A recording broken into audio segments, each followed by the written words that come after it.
जय जगन्नाथ सांग माने देखंतु आमे आर रेसिपी रे आमे मटन तरकारी करथिली आपण देखि नेबे।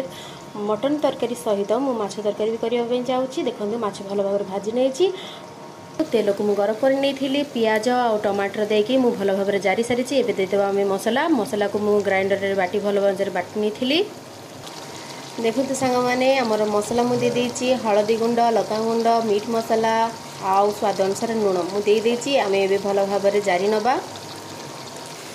देखते सांग माने आमर मसला बहुत भलो भाबरे कसी ही सारी। मु सेतेरे आलू भाजी थिबा आलू छाणी थिबा आलू को मु दे सारी। देखंतु भलो भाबरे कसी ही गला परे आमे पानी नै दबा।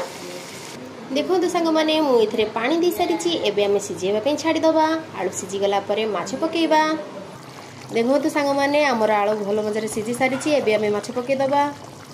देखंतु सांग माने मु भलो भाबरे माछ को पकेइ नेची। आपण माने मते कहंतु आपण को माछर मुंड खाइबो होला कि मते तो बहुत पसंद माछर मुंड खाइबा पे। आपण को मुंड ना नांज ना गर कोटा बेसी पसंद कमेंट माध्यम निश्चिंत जणाइबे।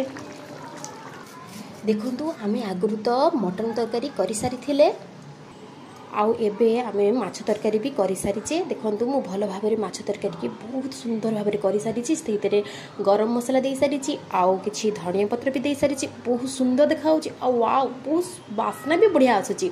आपण माने ए भरी हमको भल पाइबा दे थांतु, लाइक करंतु, शेयर करंतु, कमेंट माध्यम निश्चित भाबरे जणाइबे। हमर एई रेसिपी किमिति आपनको लागिला, किमिति पसंद आसिला प्लीज प्लीज प्लीज। एबे जाउची मु बढ़ा बढ़ी करिवि। रहिली आजी टाटा बाय बाय। जय जगन्नाथ, जय मां सरला, जय मां लक्ष्मी, बाय।